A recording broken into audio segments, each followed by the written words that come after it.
No matter how you move, get it done. No matter how you move, get it done. No matter how you move, get it done. No matter how you move, get it done. Okay, people, you already know it's about to be the most legendary season of anime. This is pretty much the season of anime that is going to save anime, some might say, the fall 2022 season. And I'm not even gonna lie, it wouldn't be right, as much as I've spoke about this season, if I didn't share with you guys what I'll probably be watching, and also take a look, an in-depth look into this entire season, because we've got a lot that is on our plates, and maybe there might even be some surprises. Also, we can kind of do a little bit of predictions of like, okay, let's see if this one's gonna pop, let's see if that one's gonna pop, what's gonna be good. So I don't want to waste any more of your time. I want to start jumping straight away into it. Again, fall 2022 season, and scrolling down off rip, Mob Psycho 100 season 3. Now, do we have an official date? I forget. Okay, it's definitely October. It doesn't say exactly what day or whatnot, but October. And if you don't know about Mob Psycho 100, like, what are you doing? Yo, we already got the opening leak, so fans is definitely very excited about this. And I want to say, if I'm not mistaken, yeah, Mob Psycho Season 3, it wraps up the ending of the manga. Like, this is it. So there won't be any more Mob unless, you know, one decides to return with it, which I'm always going to wonder why he jumped from One Punch Man and did this. I'm assuming, my opinion is, this is probably the thing that he's always wanted to do, like a professional serialized thing, and then he has the webcomic that he turned into a serialized thing with Murata. That's what I'm gonna assume is the case. But okay, so Mob Psycho 3, 100%, Mob Psycho 100 season 3 is a must watch for me. Definitely gonna throw that on the to-do list, bar none. There's no way around it. Then of course, My Hero Academia season 6. This is gonna be a scary one, folks, and we've spoke about it so many times, but in case you don't know, last couple seasons of My Hero Academia, honestly, were somewhat disappointing. Despite the fact that My Villain Academia was supposed to be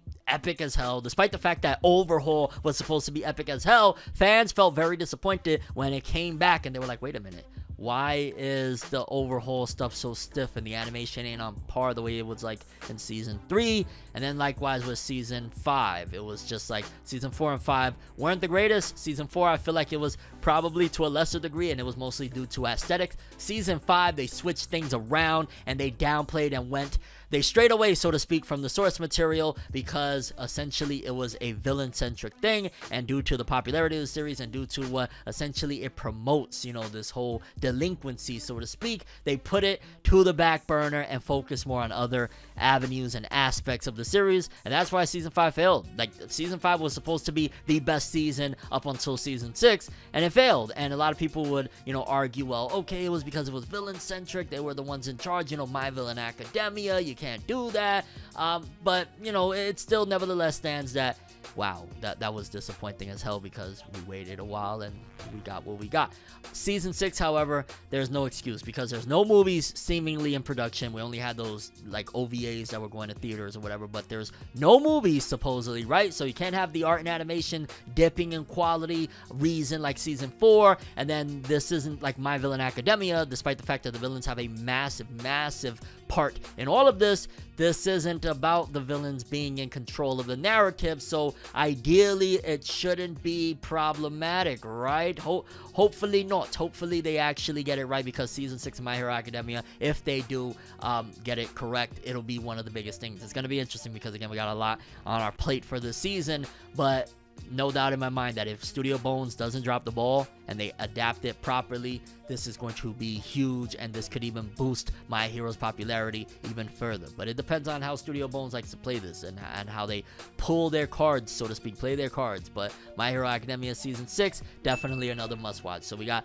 2. Let's put a little counter there. We got 2 so far of the season we're watching.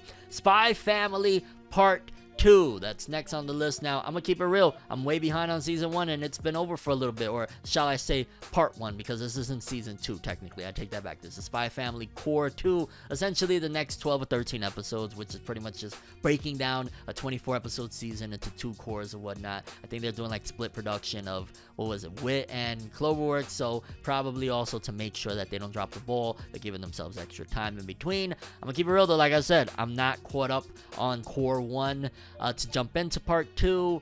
I probably will at that particular point. It honestly just depends. Like, I'm held hostage by watching this other freaking show that's not even anime, Better Call Saul. It has me hostage. I'm like close to finishing season 3, and I think there's 6 seasons. I gotta power through because there's so many things that I want to watch. Like, JoJo's part 6 is right around the corner, fam. Like, what are we doing here? Which we'll talk about that a little bit later. But Spy Family, that's can we give it a 0.5? We're gonna give it a 0.5 because it's I want to watch it. I like Spy Family. I've read some of the manga. I've watched a few episodes of the first season, but yeah, it just depends if I can make it in time. If I catch up in time and whatnot, which it's only like what, 12 episodes, so I probably could get it done. But if I catch up, I will jump on it. So we're gonna do a 2.5 because I know myself. Sometimes I fall too behind and I'm like, fuck it, forget it. But we'll see. Oh god. Then next, the biggest one that I wouldn't miss for pretty much anything in the world, Bleach. Bleach, the 1,000-year Blood War, another massive one that, I mean, for crying out loud, the anime ended 10 years ago. The manga's been over for 6 years. There's no missing this one. There's absolutely no reason to freaking miss this if you're a Bleach fan. And it brings me back, to be honest with you, because I remember back when the anime finished airing and people used to tell me like, oh man, you remember Bleach? That was a great one. And I used to be like, yeah, I'm still reading the manga. And they would look at me like, before manga was like more popularly known and people knew that the manga would carry on the story, people would look at me like, what do you mean? What are you talking about? The Bleach is over. And I'd be like, no, the manga is carrying on. There's a war right now, the 1,000-year Blood War. People are dying, all sorts of crazy stuff. And they would look at me like, huh? Now those people a decade later are gonna be like, that's what that guy at that Walmart freaking shopping line was telling me all those years ago. Now you're gonna know, dog. You're gonna remember this face and be like, he told me there was a blood war. Yes, there's a blood war. And again, we've talked about this shit so many freaking times on the channel. It's finally coming. It's about freaking time. You're watching the Stern Ritters, the Quincy War, so to speak. And it's called in Japanese, Sennen Kessen Hen. Okay, shout outs to Sennen Kessen Hen. Moving forward, so that's 3.5. 3.5. Absolutely. I'm watching Mob Psycho. I'm watching My Hero. Might watch Spy Family. I'm watching Bleach. 3.5. Next up, okay, To Your Eternity, aka Fumetsu no Anata, season 2, second season.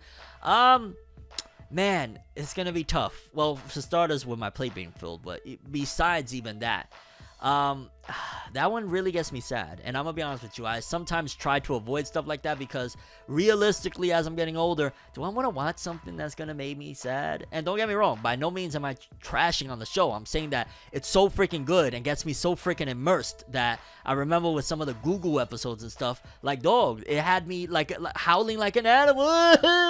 Like, do I want to go through that again? And I'm not knowing that, if the second half is going to be, or the second season, shall I say, is going to be as sad or anything like that. But I know that it started off sad. It ran through the entire thing being sad. And yeah, I don't know if I could stomach anymore, or if not even stomach, if I could kind of handle any more of shedding freaking tears like a madman, because To Your Eternity is one sad, depressing ride. And granted, there's some comedy along the way. The main character is freaking hilarious because he's so naive to things, even though he's been growing and getting smarter. But I keep it real. I'm gonna, you know what? We'll call it 4. We'll give it another 0.5. I might. This one and Spy Family are mights. They're both incredible shows, and realistically, if I had the time and all of the stars aligned, I would 100% watch them. But we're gonna go with 4 because Spy Family's a maybe and this one's a maybe. So 3 and then 2 maybes. We'll just call it 4. Why not? So that's another one. Next up, Uzaki-chan wa Asobitai Double. Now, if I'm not mistaken, that's another show that a lot of people, they have a lot of ridicule for it, similar to like Nagatoro. I've never watched this one, to be honest with you, and I believe that this is the second season, if I'm not mistaken. Probably not watching this. I'm gonna just keep it real with you. Like, I'm waiting for Nagatoro. I will watch Nagatoro. I'm not sure about this one, and it's not due to any of the slander. It just doesn't seem interesting to me. Let's just read a little bit of what the hell the synopsis is. Do they got a They don't even got a synopsis for this shit. It's like, go watch the first season for the synopsis. Okay, we got a synopsis here for the series. It says, third-year college student Shinichi Sakurai simply wants to spend his days in peace. Instead, he ends up spending most of his time with his lively and well-endowed junior, Hana Uzaki. Worried that her gloomy-faced senior Sr. will spend his college years alone like he did during high school, Uzaki takes it upon herself to fill Sakurai's days with excitement, constantly dragging him around to hang out with her. Through their shared experiences, the spirited Uzaki shows her reclusive senior, oh my god, this sounds like Welcome to the NHK, maybe a little more lively.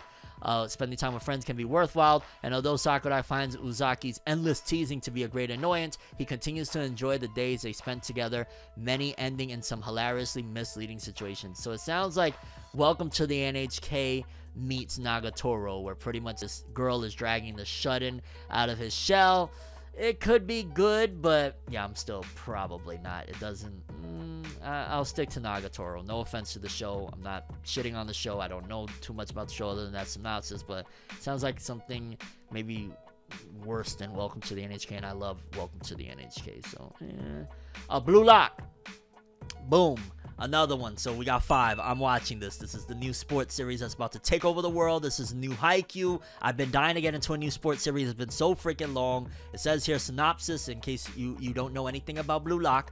After reflecting on the current state of Japanese soccer, the Japanese Football Association decides to hire the enigmatic and eccentric coach Jinpachi Ego. I love that name, Jinpachi Ego. Oh my god, that name is so fire for some reason. To achieve their dream of winning the World Cup. Believing that Japan has lacked an egotistic striker hungry for goals, Jinpachi initiates the Blue Lock, a prison-like facility where the 300 talented strikers from high school all over Japan are isolated and pitted against each other. The sole survivor Blue Lock will earn the right to become the national team striker, and those who are defeated shall be banned from joining the team forever. Selected to join this risky project is Yoichi Isagi, a striker who failed to bring his high school soccer team to the national tournament. Dog, you still made moves if you got, you know what I'm saying, you was playing, right? After choosing to pass to a teammate who missed instead of scoring on his own, he could not help but wonder if the results would have been different had he been more selfish. Using his golden opportunity given by the Blue Lock project, Yoichi aims to clear his doubts and chase his ultimate desire, to become the greatest striker in the world and lead Japan to the World Cup glory. Definitely watching this one. Sounds good. If you're a Haikyuu fan, I'd even throw a Kuroko fan, any of those more modern-esque sports series. I don't know about Slam Dunk. Slam Dunk was more like a manly-esque type of thing. Takehiko Inoue. But yeah, this is so we got 5, right? We got 3, 2 maybes, and this one. So that's when we put the 2 maybes together. So pretty much 5, so to speak. Okay, we've got 5. Let's move over. Kage no what the fuck? Jitsuyokusha ni naritakute. Oh my god, I have no idea what the hell this is, and that name was just hell trying to read, but let's check it out. It kind of looks interesting. It looks very dark. Great heroes and diabolical villains are the type of characters that people long to be, but not Sid Kageno. He longs to become the true mastermind behind it all, pulling the strings and having his machinations drive the entire story. In his previous life in modern-day Japan, he was not able to achieve his goals. Okay, so this is an isekai. But now, reborn into a world of magic, he will show the true eminence of shadow. As Sid pretends to be just another average mob character, he recruits members to his fake organization, Shadow Garden, aiming to take down the mysterious cult who lurks in the shadows. With plenty of ad-libs, Sid leaves his fake organization against the foul, yet surprisingly real Diablo's cult. This does sound really freaking good, and I guess it's Shadow Garden? Okay, so Shadow Garden, or the Eminence in Shadow. Either Shadow Garden or the Eminence in Shadow. I like this one. I don't know if I'll watch it, though, because it's an isekai. Another maybe? We'll put another maybe. 5.5 we got so far. 5.5. We're not going to read. This is the 3rd season. Marimashita Iruma-kun. I've seen that series around a million times, but I haven't watched the first 2, and I'm really not that interested, so we're not going to bother. Moving forward. Kankolel Itsuka Ano Umi de. What the hell is this? Let's see. Theme is military school.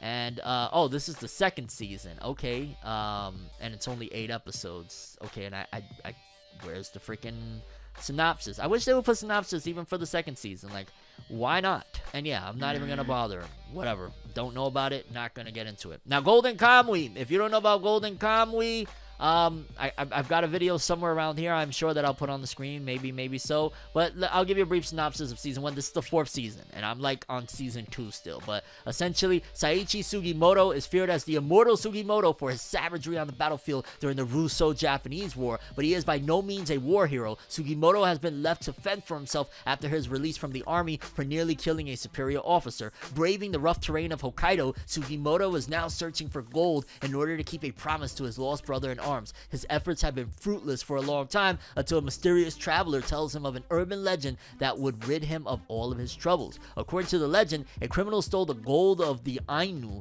the indigenous people of Hokkaido, and hid it away in a location that can only be found when a map, made not from pieces of parchment but the tattooed skins of escaped convicts, is brought together. Upon meeting with a young Ainu girl, Asipa, I forgot to pronounce her name, holy shit, Sugimoto sets off in search of the tattooed prisoners, but many dangers await as soldiers and mercenaries seek the gold as well. Aided by Asipa's knowledge of the lands, the two of them depart to find the stolen Ainu gold in a journey of revenge, murder, and greed. And I'll be honest with you, I really like this. I gotta catch up. Again, I'm only on season 2, so probably won't be watching this. I will watch it, but not anytime soon. So we're still stuck at 5.5. We got 5.5 anime, and that's combining a bunch of maybes. Next up, Urusei Yatsura 2022. I'm gonna tell you off if I'm watching this. This is a remake of a classic series. I've seen a little bit of it. It looks really funny. Give you a brief synopsis.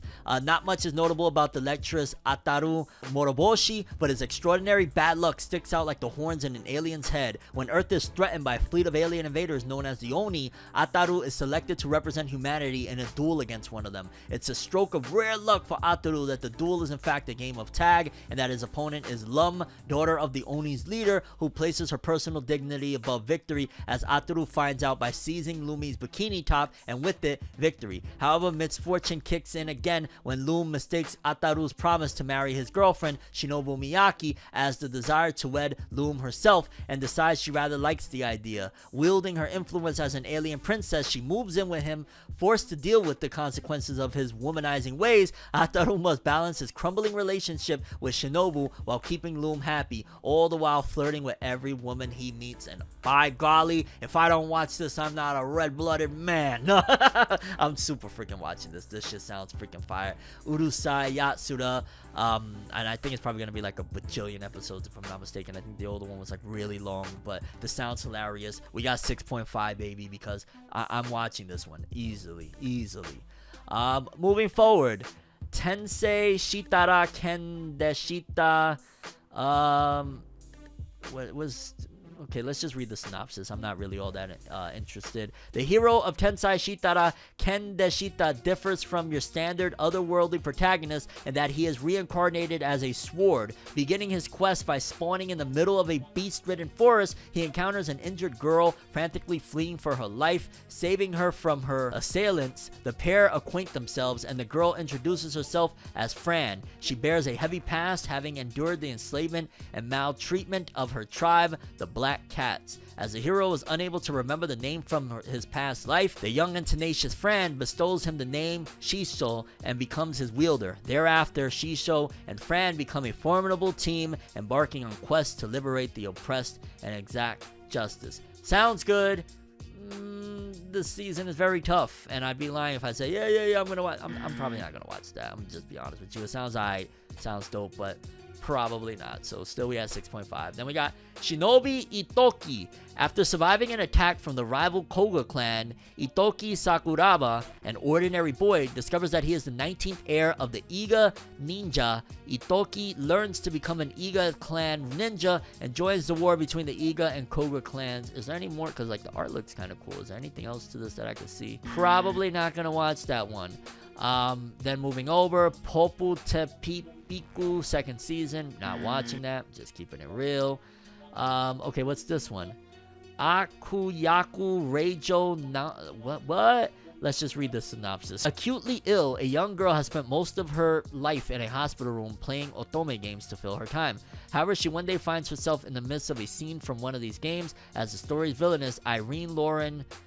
okay, so sounds... And who's Maho Film Studio?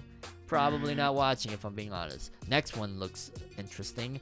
Kyokyu no Karasu. Deep within the inner palace lives a special consort who does not serve the emperor despite her position, known as the Raven Consort. People who have seen her say she looks like an old woman, while others say she looks like a young girl. Stories talk of her use of mysterious arts and how she can take on any request, be it death curses to finding lost things. Koshun, the current emperor, goes to visit the Raven Consort with that intention, without knowing that their fated meeting will become a taboo that will overturn history. I'm gonna put that as a maybe, so we're at 7 now at this particular point. That one is definitely a maybe. What, that's by Bandai Namco Pictures. Since when do they do anime? Maybe I'm off the loop or whatever. Weird. Yo, Mushi Pedal Limit Break has like 1 million episodes. Not watching that. Nothing against that. I'm not watching that. Mushi Kaburi Hime.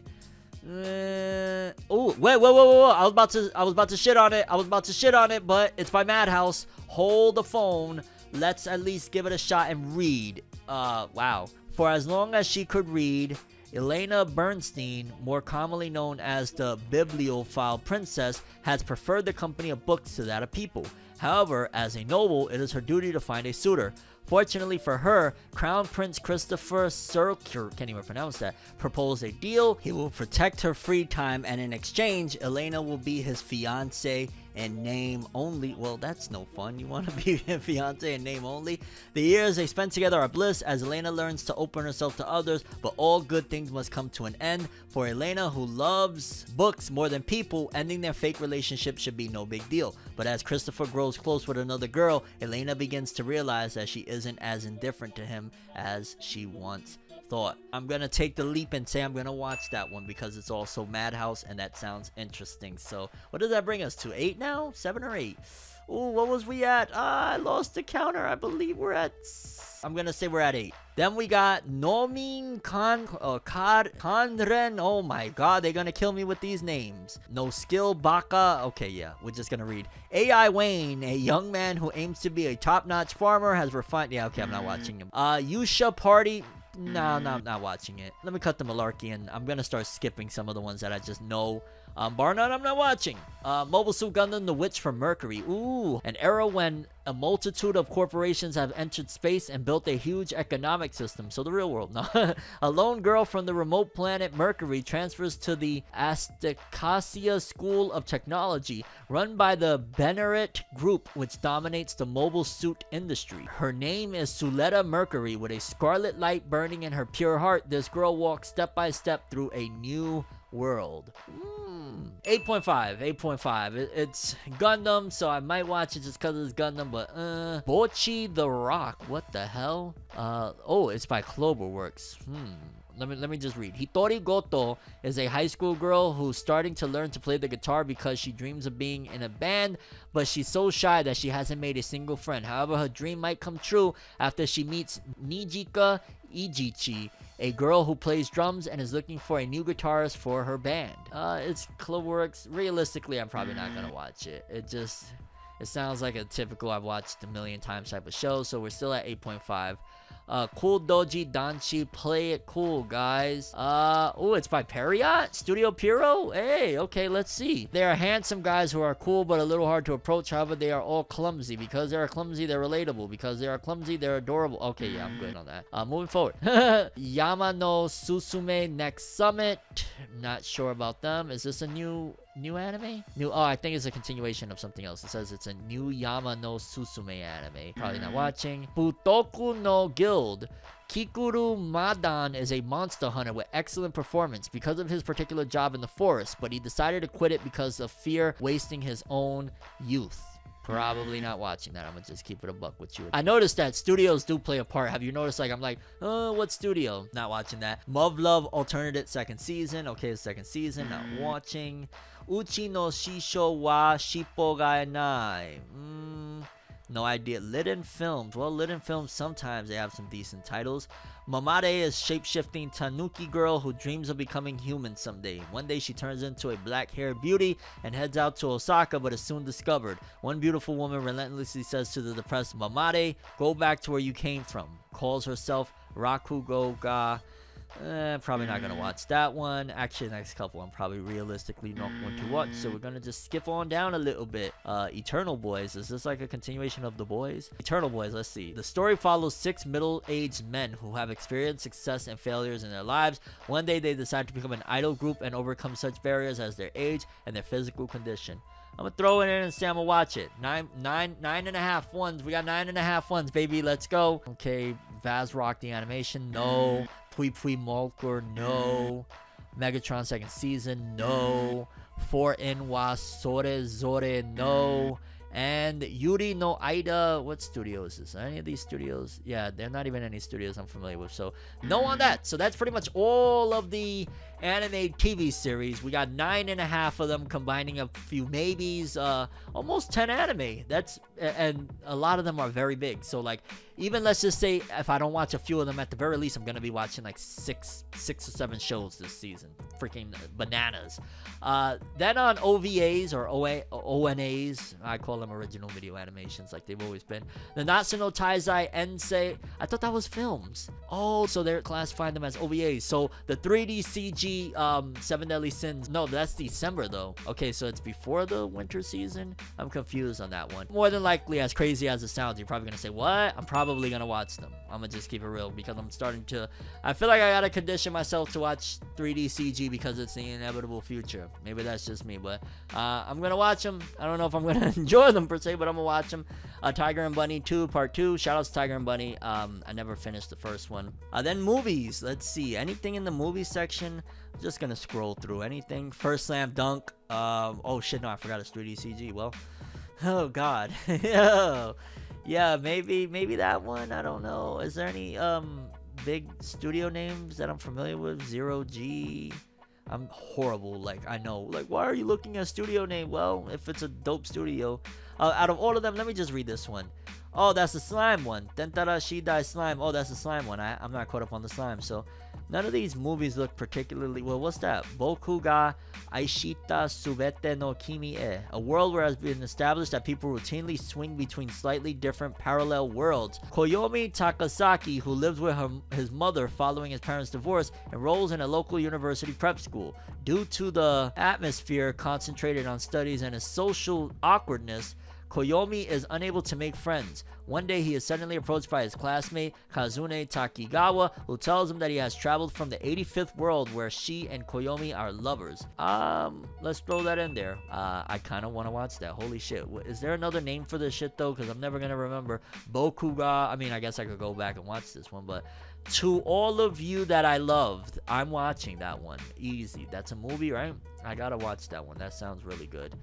And then there's some specials, but yeah, and then there's some unknowns. Oh shit, the Detective Conan one, that might come out on Netflix, the school one. So baby, let's go. We've got it. Realistically, when it's all said and done, I know I'll probably watch a few episodes of each, but I'll probably whittle it down to maybe I'll have like 5 or 6 mainstays. Easily, you already know My Hero, Bleach, Mob Psycho. Chainsaw Man ain't listed here. Interesting. But of all of these ones that we went through, people, please let me know the ones that you are going to be watching this season of anime. Which ones are you most excited for? It's a packed season, baby. If I can at least stick with like half of that, then I'm going to be eating more eat well this season, aren't I? Okay, people, make sure to hit that subscribe button and that bell to get notified whenever we drop content over here. Do yourself a favor, do me a favor, baby. Let's go. That's all I have for this one. I'm ForneverWorld, and as always, people, have an awesome day. Remember the golden rule: anime and manga for life. Have an awesome one, people.